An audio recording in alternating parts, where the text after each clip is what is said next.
Constelação sistêmica familiar. Nome comprido, né? Mas eu vou explicar para você o que é.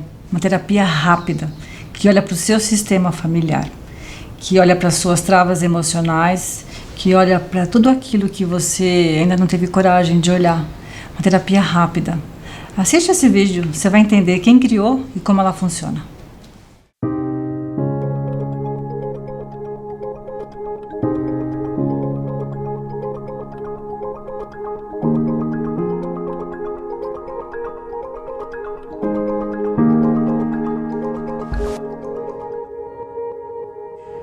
O que é então constelação sistêmica familiar? Vamos começar do começo. É uma prática terapêutica, não tem segredo. Ela busca resolver conflitos familiares que atravessam as gerações. Ela auxilia nos processos de evolução. Ela libera vínculos, crenças limitantes e comportamentos sistêmicos. Ela olha para os padrões repetitivos que todos nós temos em nossas vidas. Então, por que a constelação chama constelação sistêmica familiar? Porque tudo que eu faço afeta o meu sistema e afeta o sistema do outro, concorda com isso? Nós fazemos parte de um sistema. Eu falei sobre isso no vídeo que eu comento o que é PNL, essa questão dos sistemas. Então, de novo, tudo que eu faço afeta diretamente o meu sistema e o sistema do outro, porque estamos interligados.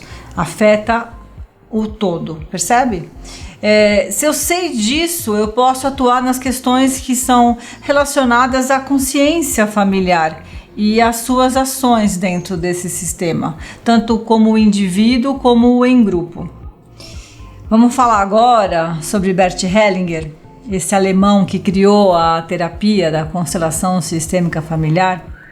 Bert Hellinger viveu conosco durante 94 anos. Ele nasceu em 16 de dezembro de 1925 na Alemanha e faleceu faz pouco tempo, foi 19 de setembro de 2019. Como eu disse, ele era alemão, nasceu numa família católica, ele foi seminarista, ele se alistou para a Segunda Guerra Mundial aos 17 anos. Na verdade, ele não teve nem opção, né? Na época de Hitler, sendo alemão, você era obrigado a ir para a guerra. E ele acabou vivenciando o Holocausto, vivenciou toda aquela situação com aquelas pessoas. Vamos dizer que, por sorte, ele foi preso e ficou 1 ano na prisão, né? Os americanos o prenderam lá na Bélgica e ele voltou para a Alemanha aos 20 anos. Mexido na sua mente, nas situações todas que aconteceram com ele, Bert Hellinger já tinha uma predisposição e acabou aceitando, se formou, se tornou padre. E ele viveu dentro desse ambiente durante muitos anos, acabou se formando em teologia e em filosofia em 1951. Bert Hellinger, como padre, viajou para diversas localidades e uma delas foi a África do Sul, onde Bert Hellinger conheceu a tribo Zulu, que eu vou contar para você o que aconteceu lá nessa tribo, muito interessante. Bert Hellinger gostava muito de conhecer sobre as diversas terapias, e assim, lá como o Richard, dentro da PNL, ele também conheceu a terapia Gestalt e se apaixonou. Essa terapia que fala sobre o universo do indivíduo, que trata do aqui e do agora, o momento atual. Quando Bert Hellinger esteve nessas andanças, nessas situações de convivência com o ser humano, sendo padre para levar a palavra de Deus, ele acabou passando um bom tempo na África do Sul e conviveu com uma tribo chamada tribo Zulu, que eu disse para você há pouco. Convivendo com essa tribo, ele percebeu que havia uma dinâmica naquela tribo, naquela comunidade. Os filhos tinham um respeito imenso pelos pais. Os pais reconheciam os filhos. A família sabia que cada um tinha o seu lugar, que existia uma hierarquia.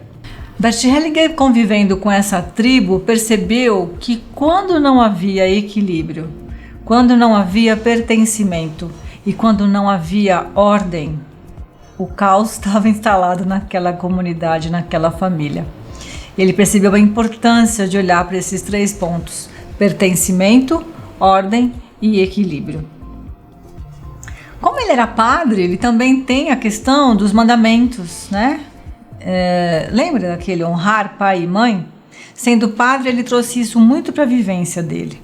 E aí, juntando as filosofia, a teologia, a terapia Gestalt, uma outra terapia chamada Primal, ele foi percebendo que podia criar uma técnica que era única, olhando para essa questão da ordem, pertencimento e equilíbrio.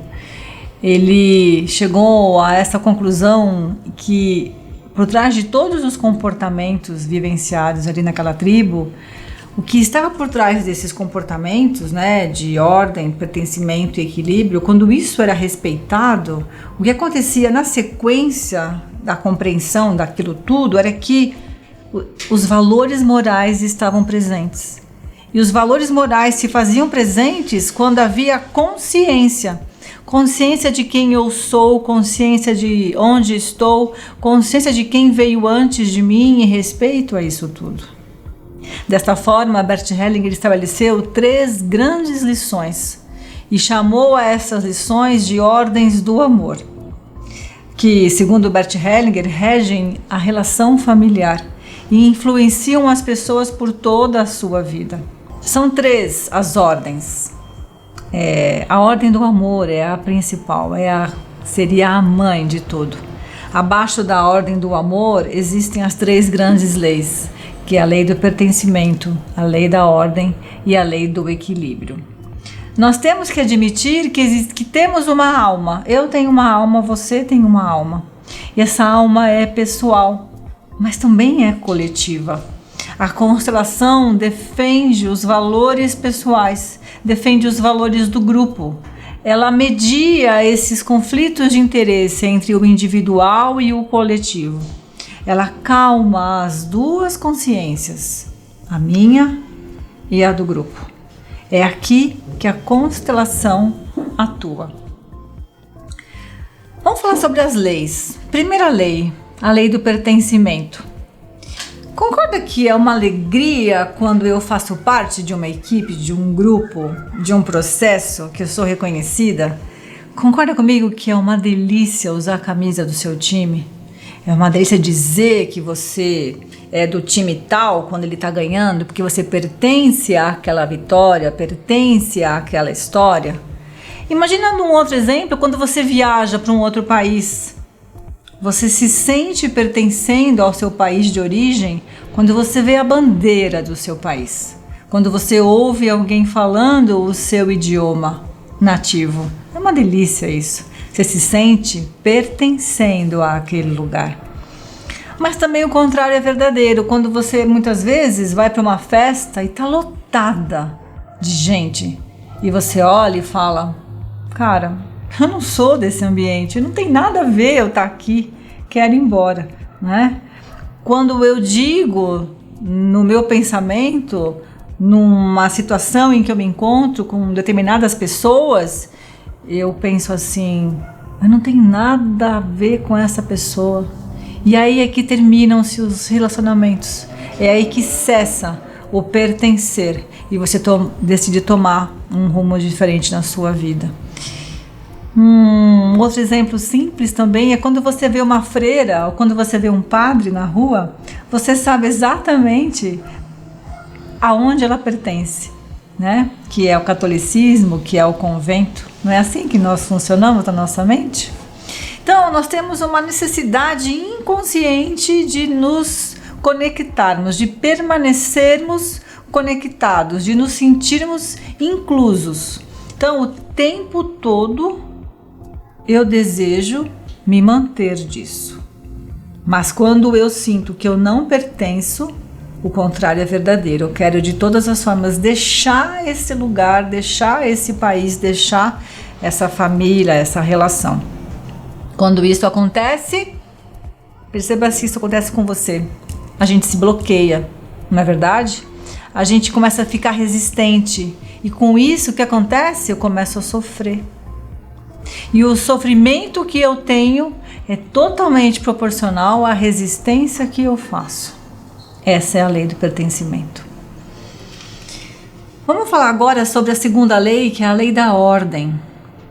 E essa lei, pessoal, ela gera muito sucesso, a lei da ordem, ou ela gera muito sofrimento. Veja se para você faz sentido isso. Existe na vida uma ordem que atribui a tudo que se originou primeiro. Então, na sua ancestralidade, tem pessoas que vieram antes de você. Numa empresa, tem pessoas que chegaram antes de você. Numa relação de pai e mãe, os pais vieram antes de você. A precedência a tudo que é construído depois deve ser respeitado. Fatos que aconteceram na minha vida primeiro e fatos que aconteceram depois. Se você é casado pela segunda vez, saiba que se você não der um lugar na sua vida e na sua história para sua primeira esposa, para o seu primeiro esposo, se você não reconhecê-lo, a sua vida com o seu segundo par não vai ter sucesso. Pode apostar nisso. É como dizer que o fruto vem sempre depois da flor. Não é verdadeiro isso? Nunca antes. E no universo tudo tem uma ordem. A reverência ao que veio antes gera harmonia e felicidade. Algumas pessoas se prendem ao passado, se prendem a coisas que aconteceram e não vão voltar mais. A gente precisa deixar o que é lá, lá, e seguir adiante, para que a vida flua. Uma outra informação importante para a lei da ordem é a questão do homem e da mulher. Você sabia que homem e mulher numa relação eles são iguais? Não existe diferença? O homem não é maior, a mulher não é maior. Se os dois não entenderem que são iguais, haverá uma desordem nessa relação. Você vai se sentir que não pertence a essa relação, vai querer sair dela. Talvez você tenha forças, talvez você não tenha. Pai e mãe, cada um tem o seu lugar. Pai e mãe, homem e mulher, são iguais. Pai e mãe, antes de serem nossos pais, são pessoas comuns e podem errar. Quando eu parar de cobrar o meu pai ou a minha mãe pela vida que eu tenho, eu vou ter mais sucesso. Eu vou virar um adulto, eu vou ser capaz de tomar as minhas decisões. Caso contrário, eu vou continuar sendo uma criança mimada para o resto da vida. Muita gente vive isso e nem percebe. Você conhece alguém assim? Pode acontecer, talvez você conheça alguém que passe por isso, talvez você passe por isso. Pode acontecer que numa relação a mulher passa a assumir somente o papel de mãe e deixa de ser a mulher, a esposa. O que acontece com o marido? Ele vai procurar essa ausência em alguém fora da relação, porque a mulher deixou de ser mulher, ela passou a ser somente mãe. O lugar da esposa fica vazio e ele vai procurar outra mulher. O contrário também é verdadeiro, tá? Não modifica. Por último, a lei do equilíbrio, a terceira grande lei abaixo das ordens do amor de Bert Hellinger. Lei do equilíbrio é uma lei simples, é a lei entre dar e receber. Em setembro do ano passado, quando eu fiz aniversário, eu tomei a decisão de dar de presente constelações, não posso dizer que gratuitas. Por que não foram gratuitas? Porque ao final da constelação eu pedi à pessoa que doasse um valor qualquer que fosse do seu coração para uma casa de caridade, que é a casa do Betinho. E essas pessoas deram com muita alegria esse valor, né? Porque estão dando para pagar uma conta do que receberam. Então a lei do equilíbrio é entre a lei de dar e receber. Eu me coloco no universo, na vida, sempre, né, através da lei do equilíbrio, para retribuir da mesma maneira como eu recebi. Isso é imediato no ser humano. Olha só que exemplo simples esse. Se você dá uma fatia de bolo para sua vizinha e nos dias seguintes ela traz para você um bolo inteiro, você vai achar que foi equilibrada essa relação? Você acha que foi tudo bem? Você vai se sentir mal, não vai? Isso vale para a lei do equilíbrio, o dar e receber. Numa relação de casal, os dois têm que estar contribuindo da mesma forma. O que a esposa dá tem que ser no mesmo valor do que o esposo dá. Não importa o que seja esse dar, mas tem que ser equilibrado. Só perdura a relação em que houver respeito e igualdade. Isso é o ponto principal de uma relação. Se isso não acontecer, a relação vai terminar. Se houver força para isso de um dos dois. Senão vai continuar o sofrimento.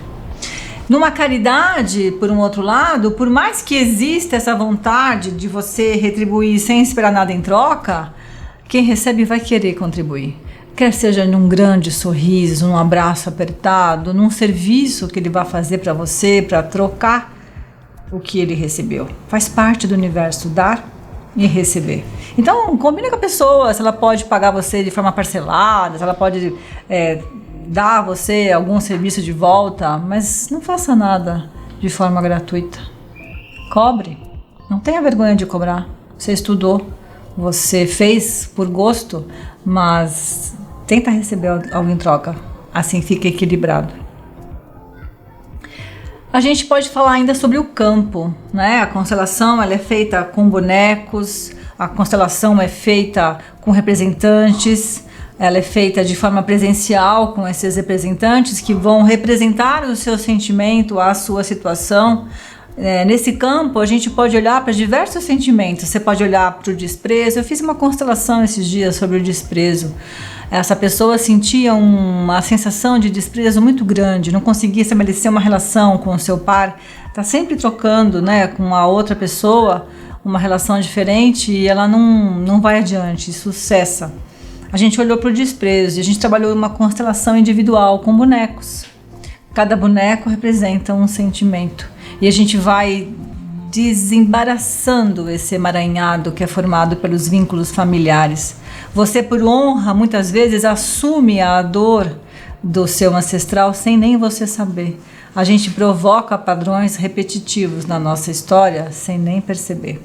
Então, o campo, ele é atuado na terapia da constelação. Existe um campo de energia que você traz da sua ancestralidade, da sua história, e esse campo atua, ele ocorre pelas nossas ligações. Todos nós somos ligados através do inconsciente coletivo. Por exemplo, o campo ele sempre vai trazer uma memória. Existe toda uma estrutura, seja uma organização, seja um organismo, um sistema, existe um campo mórfico, tá? O que é um campo mórfico? Um exemplo muito rápido para vocês. Existe uma teoria chamada teoria do 100º macaco. Existia uma ilha em algum lugar que existiam 99 macacos. E esses macacos comiam raízes. Eles descobriram que tirando essa raiz dessa areia, né, dessa ilha, se eles lavassem essa areia, essa raiz na água, podia limpar a raiz da areia e ainda ficava salgadinha.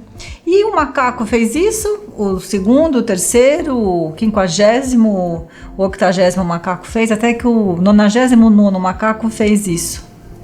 E na ilha, lá do lado, o 100º macaco fez a mesma coisa, sem nem saber que aqueles macacos já tinham feito isso. Isso é o campo em que a gente vive. A gente acaba absorvendo o que acontece à nossa volta e começa a fazer sem perceber. Então, se os macacos fizeram isso, imagina você com a sua família, com a sua ancestralidade. Se você traz na sua genética, talvez um diabetes, talvez uma pressão alta, talvez um triglicérides, se você traz isso na sua genética, imagina que você não traz de sentimentos do teu pai, da tua mãe, do teu avô, da tua avó, do teu tataravô, né? Pessoas que lá na ancestralidade deixaram os seus países na guerra, largaram tudo e vieram para outras localidades. Imagina os sentimentos que ficaram lá, que essas pessoas trouxeram com elas. Isso reverbera em você, isso ecoa em você. E você às vezes é triste, às vezes não tem sucesso, às vezes não consegue sair de uma situação e nem sabe por quê. A constelação, ela olha para isso, porque isso ressoa em todo o seu sistema. Para a gente fazer uma constelação, ela dura cerca de 1 hora. Só que o tema tem que ser bem específico. Você pode sempre olhar para uma situação que está acontecendo hoje, no aqui e no agora. Essa expressão que a gente usa na terapia Gestalt. Então a gente tem que entender que mesmo que já tenha acontecido lá atrás, no passado, se está repetindo nesse momento esse processo, esse sistema, essa dor, essa trava emocional, Vamos olhar para isso, que está no aqui e no agora. E tem duas grandes frases que a gente fala. O que acontece hoje na sua vida que você não consegue resolver? A constelação ajuda você a entender. E uma outra grande frase. O que você quer deixar de sentir? Que se você não sentisse, você seria mais leve, mais feliz. A constelação sistêmica familiar é uma terapia rápida que olha para o amor, para a ausência dele ou para o excesso dele, e para as 3 leis: pertencimento, ordem e equilíbrio. Eu agradeço. Eu vejo você.